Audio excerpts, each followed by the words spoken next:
سلطان صلاح الدین ایوبی دا یو زبردست بادشاہ تیر شوی او دا انگریزانو په سترګو کې اوس هم هغه یوه زغیر دی صلیبي جنگ دی ورسره د عیسایانو د عیسایانو سره مخ دی او سره به جنګونه شروع دي او د دنیا علاقې د عیسایانو نه قبضه کړي دي دا څنګه چې ګري یو علاقه قبضه کړې ده فاتح د بیت المقدس دی هغه بیت المقدس چې زموږ په لاس کې نه دی او د هغه د یهودیانو په قبضه کې دی په شپېته جریبه کې بیت المقدس جومات شپېته جریبه کې او دا صرف دغه جومات په شپېته جریبه کې دی د هغې نه بار د ګاډو د ودرولو پارکینګ ځایونه او د هغې نه بار چې کومې چارته کولو میدانونه دي هغه زیاتي خبره ده خو په شپو ټول جربو کې جومات دی او په داسې عجیبه نقشه باندې جوړ شوی دی چې د هغې دا کوم محراب دی دا د یو بوټي نه د یو تنې د کجوري د یو بوټي نه جوړ شوی دی او په هغې کې نه پیول شته او نه پکې ټانکه شته داسې عجیبه یې جوړ کړی لکه خامخا دومره غټ محراب کې سړی جوړوي نو لرګي یو ځای کې نو میخونه پرې ووایي یا لرګي یو ځای کې نو څه لوشل پرې ومږي او په هغې باندې یو بل سره پیوز کي نه په دې محراب کې پیول نشته دا یو لرګي دی په هغې کې جوړ شوی دی او ناشنا طریقه باندې چې د هغې کوم اوس خو دا ټیلونه دي په کارخانو کې جوړېږي نو قسم قسم نقشې پرې د پاسه خلک جوړوي هغه کارخانې نه وي په هغه زمانه کې اوس خو ماربل دي او لګیا دي صاحبه په مشینانو باندې اوارۍ او قسم قسم رګونه پکې راوباسي دا خو په هغه زمانه کې نو هغه چې کوم ډیلونه په دیوالونو لګولي دي خدای خبر چې الله ولا څه دماغ ورکړي او څه عجیبه مصنوعاتو په دغه زمانه کې بعضې څیزونه یې سړی حیران شي لکه احرام مصر تاسو که چېرته لاړئ په یا په کمپیوټر باندې مو وکتل نو احرام مصر چې کوم دیوال والی شوی دی نو سړی حیران شي چې هغه په کومه نقشه هغه دیوال جوړ شوی دی او په هغې کې کوم غټې غټې تیږې جوړې شوې دي او ته به وایې چې د سر ته را دومره غټې غټې د اتي عمره او د اوښان عمره دا تیږې خېجلې چا دي دا دنیا یو وخت کې په ساینس په بنیاد یو ترقی ته رسېدلې ده د ساینس په بنیاد یو انتها ته رسېدلې ده لیکن بیا هغه خدای پاک هغه علاقې تباه کړي دي او هغه اسباب چې څومره دي هغه خدای ختم کړي دي نو دغه صاحب بیا دغه چې کوم ټیلونه لګولي دي او ته مخامخ ورته ګورې نو تا ته به خشته ښکلې ټیل به راته ښکاري خو چې معمولي ورته لږ پترس شي نو د سلطان صلاح الدین ایوبي تصویر پکې ښکاري هر یو ټیل یو نه چې لږ پترس ورته ګورې د هغه تصویر به راته پکې ښکاري او چې نیغ مخامخ ورته ګورې نو صفا ټیل به راته ښکاري مزېدار ښه شته اوس صاحبه یهودیانو په قبضه کې هغه جومات اخیستی دی نو څه چل یې ورسره کړی دی د بدامیل یې نیم کړی دی هغه سره یې ور ختم کړی دی نو په نیم ځای کې یهودیانو خپل عبادتخانه شروع کړې ده او هغوی پکې لګیا دي خپل عبادتونه کوي او نیم ځای جومات مسلمانانو ته پرېښی غټ نیم قبضه خو ټول د هغوی دی ځکه علاقه د هغوی په قبضه کې ده خو جومات یې په مین نیم کړی دی په نیم کې د هغوی عبادتخانه ده راځي پکې خپل عبادت کوي او نیم یې مسلمان ته پرېښی دی او مسلمان هم چې د هغوی څوک خوښ یې جومات ته پرېږدي او چې څوک یې نه خوښ نو جومات ته نه پرېږدي دغه سلطان صلاح الدین ایوبي چې د انګریز په تاریخ کې د ایوبي په شان سړی نه دی تېر شوی هغوی وایي که زموږ دا تهذیب او زموږ دا یو وخت کې صلیبي جنګ له شکست ورکړی دی نو هغه واحد د مسلمانانو بادشاه دی سلطان صلاح الدین ایوبي یک سړی و د شپې به خدای ته جلل نو یو ځل ورته اطلاع راغله په دې جنګ کې د جاسوسان وي او جنګ کې د جاسوس چې نی نو جنګ ته نشي ګټلی نو د ده جاسوسان خوارو جاسوس ولا راغی وایي چې دغه انګریزانو او عیسایانو ستا خلاف یو غټه بحري بیړه په مخه کړې ده او په هغې کې دومره جنګي ساز و سامان دی چې ته مقابله نشي کولی ده چې معلومات واخیسته نو خبره ټیک وه او د دې به زه څنګه مقابله کوم نو څه چل یې وکړه لاړ جومات ته او چې جومات ته ماسخوتن ور دننه شو نو خدای ته جلا شروع وکړه نو یقین هم دقه دی اذا سألك عبادي عني فإني قريب دا تصور چې الله زه ته ماته ډېر نږدې یې قسم دی د پلار مور د خپل شاعره کې نصیحت ته ماته نږدې یې او دا دې لپاره وه چې زه درته نږدې ما چې تم دا سوچ محسوس نه کړې چې خدای به یو وخت کې زما دعا اوري او قبلی به او بل وخت کې به یې نه اوري لرې دی نه به یې قبلی نه هر وخت درته نږدې یم شا به جاړه ماته چې دا دعا در قبول نو ماسخوتن جومات ته ننوتی ټوله شپې الله ته جړاګانې وکړې چې خدایه زه خو ستا د دین دپاره لګېم زما خو انګرېز سره د پلار دښمني نشته ما پلار خو یې نه دی وجلی زما نیکه خو یې نه دی وجلی ما نه خو یې ښځې نه دي غوتلې نو خو ستا دپاره انګرېز سره لګېم او جنګ ستا د جومات دپاره لګېم او جنګ ورسره کوم او ستا د دې مسلمان د ځمکې دپاره لګېم او جنګ ورسره کوم او د مسلمان د خور او د بچي د عزت دپاره لګېم او جنګ ورسره کوم او خدایه ما چې څومره وس دی هغه کړی دی او باقي د دې بیړۍ طاقت نشم لرلی دې کې به الله ته مدد کړي ټوله شپې خدای پاک ته وجړل نو جړا کې قمالي کړ حضرت نبی کریم صلی الله علیه وسلم په غزوه بدر کې مسلمانان 314 دي او کافران زر دي مسلمانانو سره په شمېر 8 تورې دي او کافر ټول سره تورې دي نو 8 تورې د زرو تور مقابله کولی کولی شي مسلمانانو سره 2 آسونه دي 2 او مسلمانانو سره اویا طوفان دي هغوی سره 200 طوفان دي ټولو سره زغرې دي مسلمانان خو د جنګ په نیت د مدینې نه نوتې هغې خو د ابو سفیان تجارتي قافلې راوړه چې هغې باید 2 طبقه وکړو او مونږ ته په امر شو وطن ورته مکه پرېښود د مدینې ته دې راځي او بیا دا ظالمان مونږ ته پرېږدي کله به د مکې کافر راتل او د مسلمانانو په چراګاه باندې به اور بلو کله به فستونه ورسېدل او چې کم کمزوري مسلمانانو په مکه کې نو په هغې به هم ظلمونه کول نو نبي علیه السلام د جنګ په نیت نه وته هغه دې دپاره لاړ چې د دوی یو تجارتي قافله د ابو سفیان په لاره راځي ابه د ګویا نو کافر به پیسي چې د مسلمانان مونږ تنګو خو دوی خو د مونږ تجارت بند دی ومه یېرېږي په دې نیتو دي نو ځکه ورسره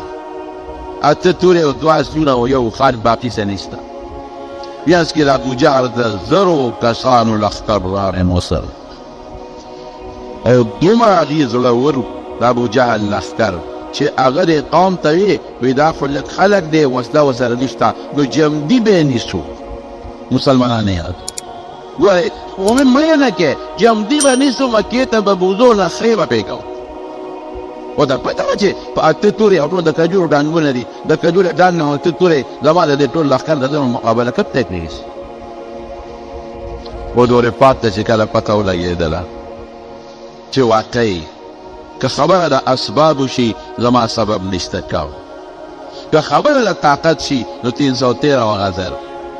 که خبره د وسلې شي وسله د ما نشته د هغه شته نو د یو سفر صحابو نبی علیہ السلام له جوړ کړی د څانګو سفر نو دورې پاک هغه سفر ته ننوت نو ټوله شپه الله ته درآ شروع شو اذا سألك عبادي عني فإني قريب اوس پیغمبر خو خلکو ته وایي چې الله نږدې دی نو خپله ورته پته شته که الله ته درخواست ټوله شپه صحابه وایي مونږ خوبونه وکړل د شپې چا څوکۍ وکړې او حضور پاک ټوله شپه پروردګار ته جړاګانې وکړې او بیا جلام عجیبه اوهو عجیبه جلا خدای دې لاس اوچت کړ څه وایي یا الله دا پوټېلی غوندې ډله ده راسره او دا مې محنت کړی دی 14 کاله په مکه کې او دا کال یو نیم په مدینه کې په دې 1415 کالو کې مې دغه 314 ماشومان او دا بوډاګان دا مې را پیدا کړي جنگ عموما 15 کاله نه کم شرکت نه کوي 15 کاله زیات پکې دا مې پیدا کړي هغې کې اکثریت د نوجوانانو دی دغه بچي مې پیدا کړي دي روحاني اولاد دغه روحاني ماشومان دا مې الله پیدا کړي دي خدایا او یا الله بربند دی ګورې واقعي جامل د ډېرو پکې نه وي څنګه 2 څادر یو څادر به ځان نه تاو کړی په لاس به یې نیولي چې عورت پرې د ښکاره نه شي او الله سپلیم د ډېرو پکې نشته عاجزانه دي بې کسه دي او خدایا اورګې دي ډوډۍ ورسره نشته او نه دي خدایا په دې لوږه او په دې نه او بربنډتوب کې راسره راوتېدي لوی دشمن سره پروردګاره مخ دی او یا الله که دا تا مړه کړل ګورې تر قیامته پورې به ستا نوم غښتو ولا څوک پاتې نه شي پر خدای ته وکړه کې ګوره زارې خدای ته شکر دي الله لاس حضور پاک خپل نیت سپین لاسونه پروردګار ته مخ کړي دي او جاري الله که دا مړه شو قیامته پورې ستا د نوم غښتو والا به په مخ د ځمکه پاتې نه شي الله ور ذلیل کا وګوره صدایا ما دوی سره وعده کړې ده چې تاسو له به خدای ګټه درکوي، خدای ذلیل مې نه کې، الله رسوا مې نه کې، چې به داسې وجړل حضور پاک چې د سر مبارک نه څادر په ځمکه لاندې پرېوت. ټوله شپه جلاګانې رفتلې. حضرت ابوبکر صدیق راغی او څادر یې ورته په سر کړه، وایي بس ته الله رسوله نور مه جاړه، بس نور اظهار یې مه کوه، بس دی بس دی. پرې خفه شو چې ټوله شپه دې خدای ته وجاړل. ګوره دې نه څه ویل وشوه چې دا به نه وي یو سړی چې د نیکې متماجد نشته، پیغمبر هم دا دې جاړ. ټول انبیا چې دې موقع په موقع چې تکلیف راغلی دی خدای ته یې فریاد کړی دی. د فریاد ځای څوک نه وایه الله دی. کله کله زه خدای شکر د جته یعنې موږ دې بېګسو به څه کول، موږ دې غریبانانو به څه کول، موږ دې مسکینانو به څه کول. بیا د خدای له فریاد اورېدو ځای د موږ به څه کول. نو چې دا سړي وجاړي خدای ته او دا فریاد ورته وکړي، د انسان دا غلب ټکور شي. دې ځای به د انسان یو کوټې لږ ټکور شي او دا ټکور کېږي ځکه چې د انسان ته د الله د طرف نه یو مدد حاصل شي. په دې جواب سپک شي. ولې سپک شي؟ د الله مدد راشي. خدای زر انسان سره مدد کوي، ډېر لرې نه نږدې ورسره مدد کوي. نو څادر مبارک پر حضرت ابوبکر صدیق حسبک یا رسول الله، بس ته خدای رسوله نور سوال کوم نه بس بس بس. نو حضور پاک راووت دا ښه امداد على سفر نه او صحابه له خوشخبري ورکړه. جبريل فورا راورسېد، حضرت جبريل فورا راورسېد او نبی علیہ السلام له خوشخبري ورکړه. بس الله کوي زه نږدې مټن دعا قبوله شوه، ستا دعا خدای قبوله کړه. فیغضب الجمع ویولون الدبر، دې ته به خدای شکست ورکوي او تښتي به او ګټه به ستی. او الله داسې عجیب اعلان وکړ، دا زر کسان دي، مه یېرېږه، زر فرشتې تیارې را روانې دي. 1000 او در فرشتو کې د 500 کمانډر ان چیف په حضرت جبریل علیه السلام او د 500 جرنیل په حضرت میکائیل علیه السلام. 1000 تیار جنگ کې به شرکت ته سره کوي چې ونه یېرې د یو فرشتې مقابله دوی نشي کولی، د زرو به د دې پلار به او ورپسې به 3000 شاته نورې ولاړ. 3000 دا به قطعه منتظرۍ، دا به اضافي لښکري، دا به شاته ولاړي. ولې یو پراپګنډه شوې وه، وایي کافرو له نور لښکر را روان دي 3000 کسان، کور یو کافر و یو له راولي، وایي که هغه راوستل 3000 نورې دي او مه یېرېږه 15,000 نورې ولاړې دي. زه د حضور پاک ډاډ او داسې شکست خدای په بدر کې د کافرو له ورکړه چې ابوجهل، عتبه او شیبه، ولید او دا غټ غټ او امیه غوندې غټ غټ بلاګان پکې راوپرځېدل، مردار شو او یا دا فویت کلک ونیول، دا ځای مدینې ته بوتل او باقي وتښتېدل. اذا سألك عن عبادي فإني قريب. نو چې خدای ته یې چغه وواله الله نږدې دی فورا به مني. نو سلطان صلاح الدین ایوبي ډوله شپه خدای ته چغې والې چې خدای ما سره خو هغه سامان نشته کوم چې د انګریزانو سره دی. بیا هغه راروانه ده، د بیړې طاقت الله نشم لرې. زما خو زه په صرف په کورسۍ جنګ نه دی، زما خو مال او دولت جنګ نه دی، مال خو پلان نه دی وجې. الله زه خو ستا لپاره جنګېږم، خدای د دې بیړې غم وکړه. چې شپې یو جلسه کورسۍ والا د جومات په مخه کې ورغی، د چې ورته وبلل دغه سړي مخکې څه نورانیت و، څه بل شان سړی معلوم نه ده. نو سلطان صلاح الدین ته وایي بادشاه سلامت، ولې پریشان ہے؟ وایي ټوله شپه دې په جومات کې په جلا تېره کړه، چل څه شوی دی؟ وایي د انګریز بیړه را روان، الله ته مې درخواست کو د انګریز بیړه روانه ده، نو ما سره طاقت د هغې نشته. هغه غیبي سړی ورته څه وایي؟ وایي دعا دې قبوله ده، د انګریز بیړه غرقه شوې ده، بیړه غرقه ده. چې معلومات یې واخیستل او لاړل، غونډه بیړه د سمندر دریاب چپو الوړې کړې وه، اسم پکې نو بل اسباب به استعمالو بېشکه، خو چغه به چا ته و؟ الله ته و. او فإني قریب، الله وایي زه نږدې یم. خدای ته چغه وهه،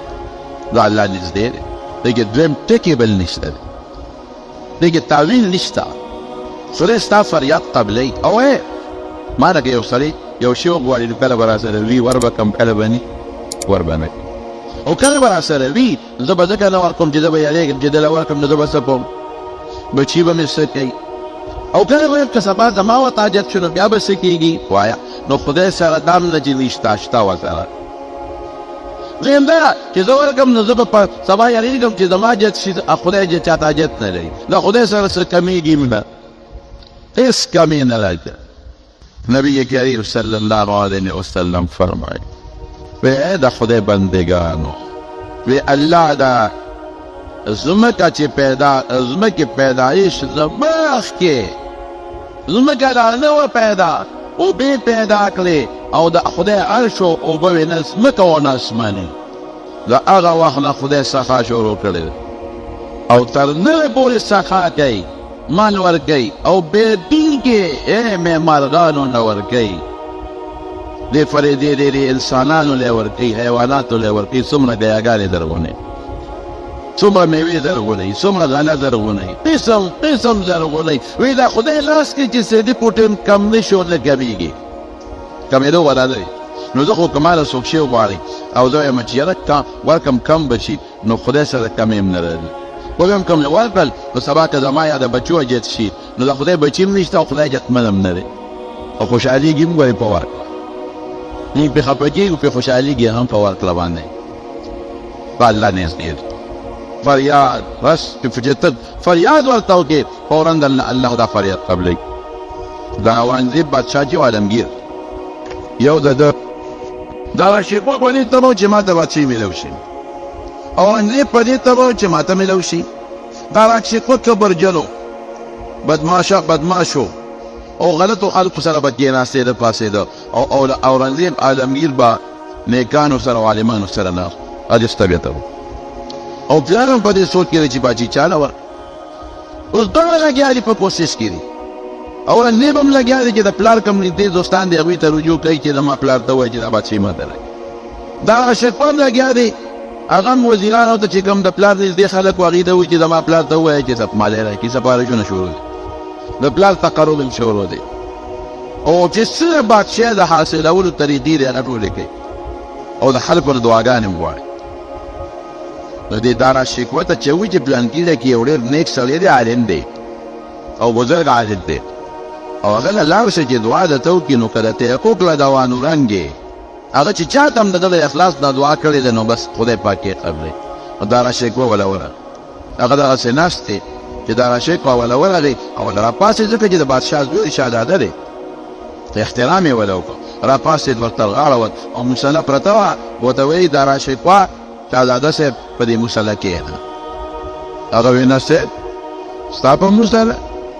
په دې د نشم کښېناست دا خو ستا مسله ده ستا جانماز دی زه ستا په جانماز نه کښېنم وایي کښېنم منت درته کوم ته زما د بادشاه زوی کښېنه دی وایي نه نه صاحب نه کښېنم ستا تا ته به مخکې په ګولډو کښېنم هغه مطلب خو ده چې دا خو دین سړی عالم دی نو چې زه عاجزي وکړم ما ته به دعا وکړي بادشاهي به د پلار مې شي هغه ورته بیا وایي دارا شکوه د ما په دې جانماز کښېنه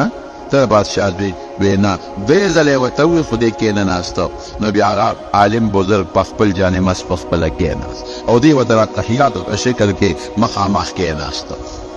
ښه وایه که نه دارا شکوه صاحب څه له راغلی وایي تا د دې له راغلی ما چې ته ما ته دعا وکړې او د پلار د بادشاهي ما ته میلو شي وایي خو مې دله درکوله ته پکې نه ناستې که نه خو مې درکوله که الله خو دې ډېرې زما ټکي ته په یو ټکي خدای خبره مني نو ما خو درکوله ته خو کې نه ناستې که نه اوس خو خبره خلاصه شوه ما خو درې ځله بادشاهي درکوله نو ته خو کې نه ناستې خبره خلاصه شوه دارا شکوه پوه شو چې دا خو د کمال ټکي ورانه روح مې خبر نه شي اورنګزېب خبر نه شي تا خبر چې هغه راغی هغه پکې نو خو عزت لازم چې د اورنګزېب عالمګیر خبر شو هغه ته هم چا وایي چې هلته کې یو بزرګ عالم دی نیک سړی دی خدای را چې کومه خبره کېږي خدای پاک یې پوره کوي نو هغه یې دغه شکوه وایي چې شیخ وانګر وایي اورنګزېب خبر نه شي هغه یې خبر شو اورنګزېب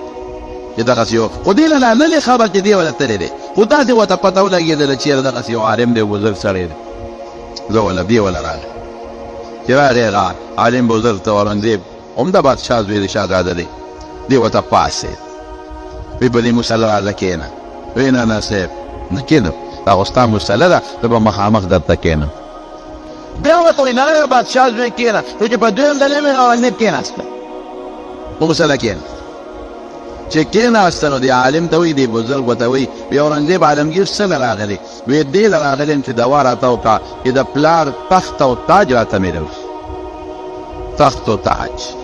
هغه بادشاه یاده کړی و د تخت و تاج دوه ځایونه یاد کړ نو دا بزرګ عالم ورته وایي وی تخت درته میلو شو که نه نور څه کې تخت میلو شو ویله چې تاج هم راته میلو شي که نه وی تاج زما لاس کې نه دی تخت زما لاس کې میلو شو بس الله زما خبره ومنله وشوه خبره او تاج د هغه سړي په لاس کې دی چې تا ته د اودس دپاره لوټه ډکوي اوبه درته اچوي یو غلام مجیب ورګذر نیک ها اجماعت اودس دپاره لاسونو پوڅه او پاچوي تاج د هغه په لاس کې دی دا مقدسه اسانه شوه چې څنګه غلام ورته مکه او اودس والا غلام راغی لوټه یې ورته ډکه کړه او دې لاسونه یې نو ده پټکي کوز کړه د اورنګزیب او اخوا ده کې چې پټکي سي کوز کړه او اودس یې وکړه غلام ته وایي ای بچې دا پټکي روچت کړه زما په دا سر یې کېده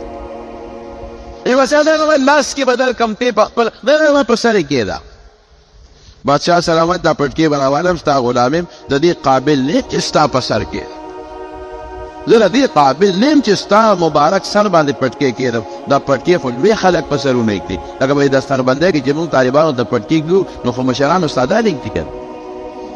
دې قابل نه یم چې ستا په سر پټکي کېدم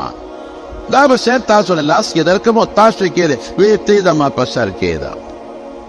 نو پټکي اوچت کړه او په سر یې ورته کېښوده ویې زه تاج هم میلو شو